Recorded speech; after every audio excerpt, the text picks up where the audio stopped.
Welcome to the podcast. If you'd like to listen to an ad-free version of this episode and all of our episodes, then search True Crime Today Premium Plus on Apple Podcasts and press subscribe. That's our premium channel where all of our ad-free and advanced episodes live, all in one place. True Crime Today Premium Plus. Search it on Apple Podcasts and press subscribe. Even try it for 3 days free. The last thing they saw was someone they trusted. You're tuned in to Hidden Killers with Tony Bruschi, featuring retired FBI Special Agent and Chief of the Counterintelligence Behavioral Analysis Program, Robin Dreeke.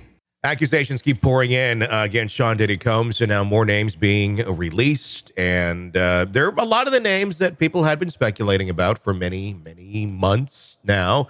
Some even years, depending how deep of a dive people have gone into. Jay-Z now named in a civil suit. It's just an accusation. It's not in anything criminal as of right now.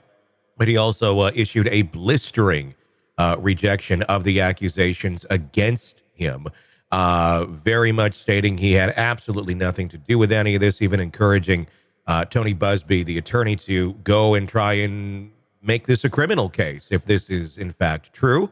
It's a nice sentiment, but there's a statute of limitations on things like this, so that is why it's civil right now. Joining me to discuss, Robin Dreeke, retired FBI Special Agent, Chief of the Counterintelligence Behavioral Analysis Program. It's another big name. I mean, these aren't just rappers; these are business moguls. They started out as rappers, but they have turned into media empire people that are connected to so many things in so many different ways. So if somebody goes down here, we're talking a lot of people and companies and other things as well that go down. What was your reaction when we heard the news then of Jay-Z? Multiples, as we're seeing through all these accusations and charges and everything. It's exhausting, isn't it? It is. So that's the first thing you see is exhausting. Then I was examining, so what's the impact of that exhausting feeling? Is if this is a true horrible thing that happened, it's going to get lost in noise. If it's not, it's just one more person trying to pile on the take advantage of train. And that's the problem. So in all these cases, what I keep are going to, because there's so many accusations that are coming out from so many different people, trying to involve so many different people. At this point, I got my investigator hat on, as we've talked about before. The resources and manpower involved in doing this, these cases now, multiple cases, is so intense that my first impression was, show me the evidence. Yeah, I mean, very much so. I mean, this is, you're talking about, destroying a person's life, very much so. And that's why I'm very cautious on this one. They are completely allegations. But yeah, I mean, if it's not true, it's insane to go after someone and tear everything down that he worked so hard for. I mean, talk about a story of coming from nothing and creating a ton of amazing things. I mean, Diddy did too, but if you're a horrible person behind the scenes, all that can easily come crashing down if you are found out. What's going to be telling, I think, is going to be if there's more in the line of Jay-Z. Right now, we just have the one. If there's a windfall of new accusations, I think you may have some smoke going on here. Right now, though, how do you prove something like this? About a 25-year-old party. We have some stills from it, and people can say they were at this party 25 years ago. I have a hard time remembering details of any party I went to 25 years ago. How can this be legitimized if in fact there is information to legitimize it? In my mind, the only thing they can do to legitimize it is photos and videos of the not just being there, of indecent acts. Yeah, that's really all you can do, because what happens, again, we've talked about this multiple times in multiple cases on this, is especially with this kind of period of time, you're going to have a lot of false memories that are potentially planted in there, especially if you have. So let's take it from a victim mindset. Yeah. That's the most important thing in all these things, is to honor the victim and give deference to the victim, because they went through something somewhere. And so and we've seen this on other cases too, whether it was actually Jay-Z and Diddy that did these things, or someone or something in that period of time that did something to this, to the individual, that we have to give deference to that. So you want to help drill down on, all right, so we're going to need specifics, because what happens is when you go through a trauma, and especially so long ago, and then you hear recent information, your brain's going to start saying, well, maybe it was him. Maybe it was this situation. Maybe it was this time that did this. And so what then happens is your network around you, that is your supporters. Again, I'm going to go on the glass half full kind of thing here. No one's trying to take advantage of anyone.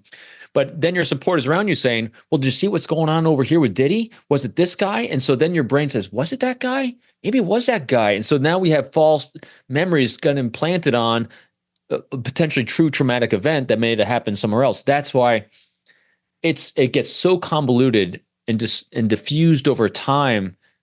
Evidence, videos, photos, eyewitness accounts, multiples that have to be corroborated accurately with a lot of details. Because again, eyewitness accounts of multiple people, 25 years, it's really, really rough. I mean, have you ever experienced anyone have an accurate memory over 25 years?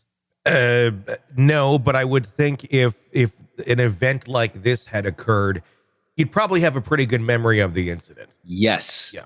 Great point. Yes. And all those people witnessing it would too, because at that time, that person would then be broadcasting out, at least to close friends, close associates, people they felt safe with, maybe disclosing that to. So again, there's things in there, if it's true, could be done to hopefully bring it more. And like you said, though, what's going to be telling is, will there be more? Will it be more fitting the same pattern? Because that's what we're seeing with Diddy is we have a pattern of behavior. We have a pattern and also pattern denials, because Jay-Z's denial spiked out of the deviation baseline of the way Diddy's been denying. So that kind of gives you pause as well. So that's an unusual way. Let's explore why he responded and why his team responded that way. So there's a lot more here. Again, we got a puff of smoke. I'm not quite sure if one puff is going to lead to multiples or not, but it's sad is what it is. What was your reaction to Jay-Z's denial and that the very long, blistering statement? It really had very little empathy, I think, for the actual victim who's making the claims in this, other than saying, go try this criminally if it's true. But, just flat out, very, very harsh denial. I'd say it's even more detailed than Diddy's have been. I mean, this was a long denial. Then also going into personal aspects of his life and how it's going to affect him. It was very much about him. But I guess if you're being accused of something that you did not do, it's a horrible accusation to say that you raped a 13-year-old. If you didn't do it, I think a lot of people would be like, yeah, I'd be coming out, guns a-blazing too. That would be an insane thing to be accused of if you've never done anything of that nature. But it was harsh. It was very, very loud. What, from a behavioral standpoint, what did you make of it? It was appropriate to me. Yeah. If you think so, again, appropriate to him and his situation, where the initial reaction, total unbridled rage. Yeah. To being, again, if he's accurate and he's truthful.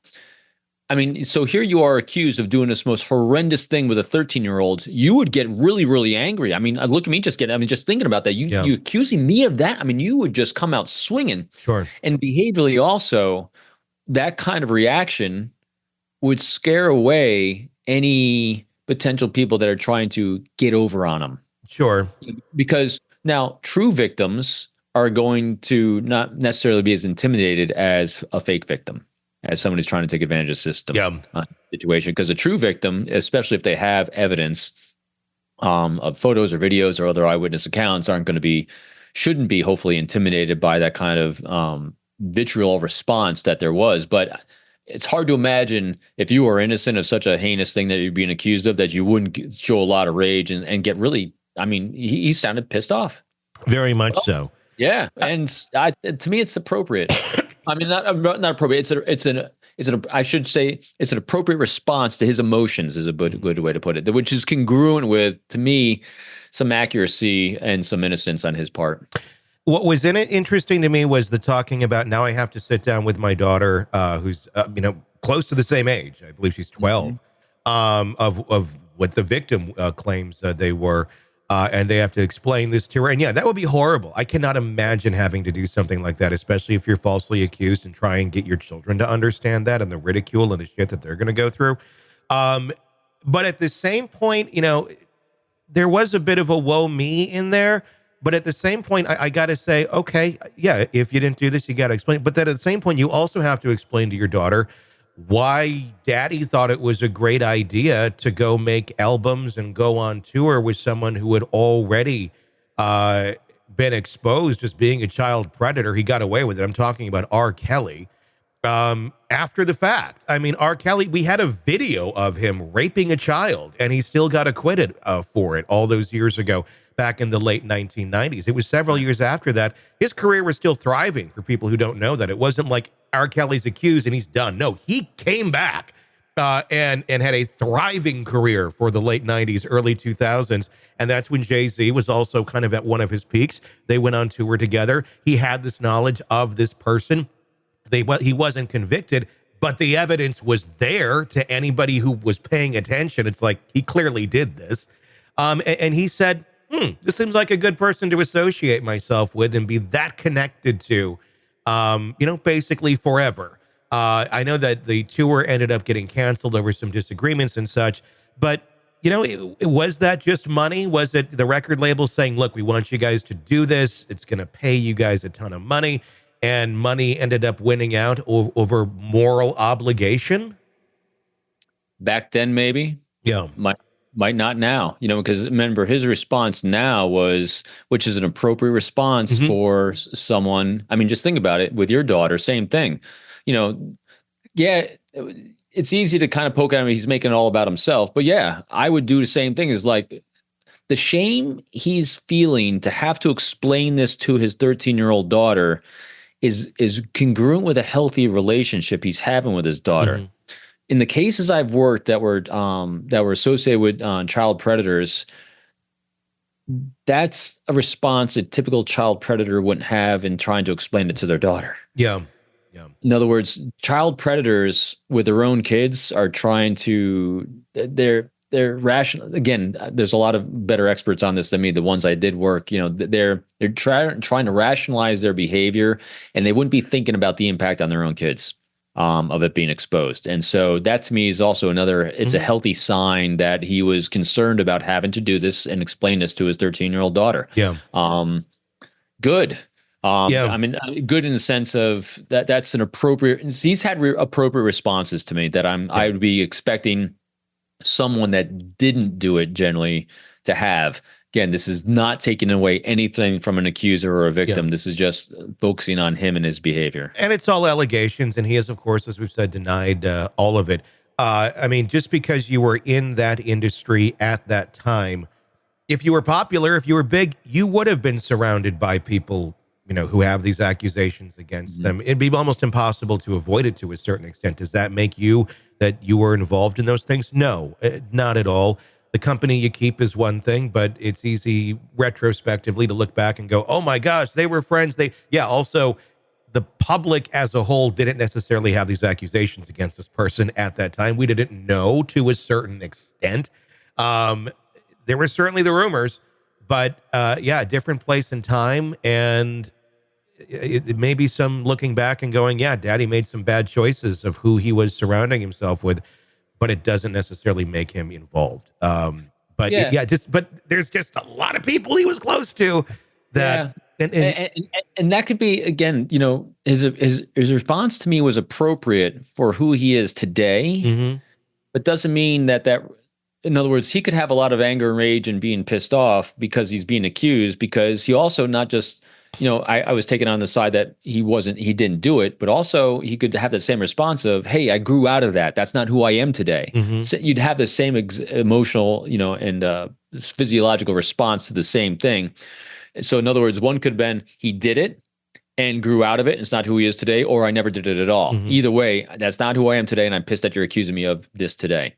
So, yeah, I think another possible angle is being angry at these people that he was surrounding himself with, and the liability going, oh my God, like I put my name next to you on an album. I put it on a tour.